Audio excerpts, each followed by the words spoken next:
నమస్కారం. మన హిందూ సంప్రదాయంలో అన్నం పరబ్రహ్మ స్వరూపం. ఏ ఇంట్లో అయితే ధాన్యం సమృద్ధిగా ఉంటుందో ఆ ఇంట్లో మహాలక్ష్మి కొలువై ఉంటుంది. చాలా మంది ఎంత సంపాదించినా డబ్బు చేతిలో నిలబడదు, అనవసర ఖర్చులు అవుతుంటాయి. ఇలాంటి వారు తమ బియ్యం డబ్బాలో చిన్న మార్పులు చేయడం ద్వారా లక్ష్మీ కటాక్షాన్ని పొందవచ్చు.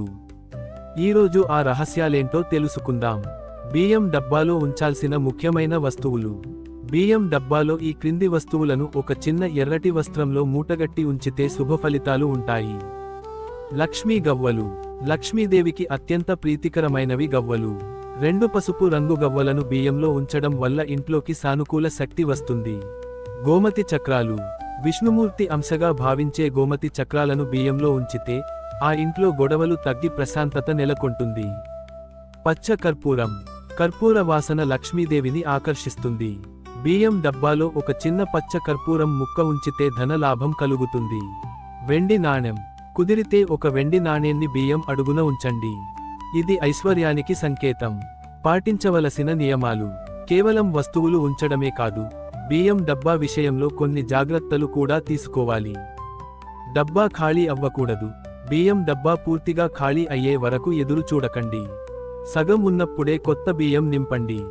ఖాళీ డబ్బా దారిద్ర్యానికి సూచిక. దిశ. బియ్యం డబ్బాను వీలైనంత వరకు వంటగదిలో నైరుతి మూలలో ఉంచడం శ్రేయస్కరం. శుభ్రత. బియ్యం తీసేటప్పుడు ఎప్పుడూ చేతులు కడుక్కొని తీయాలి.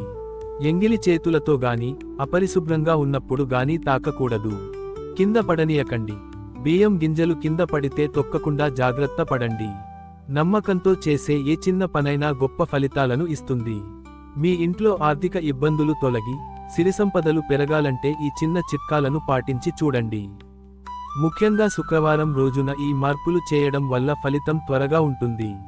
ఆధ్యాత్మిక నమ్మకాలు మరియు సంప్రదాయాల ఆధారంగా ఈ సమాచారం అందించబడింది. దీనిని పాటించడం అనేది మీ వ్యక్తిగత విశ్వాసంపై ఆధారపడి ఉంటుంది.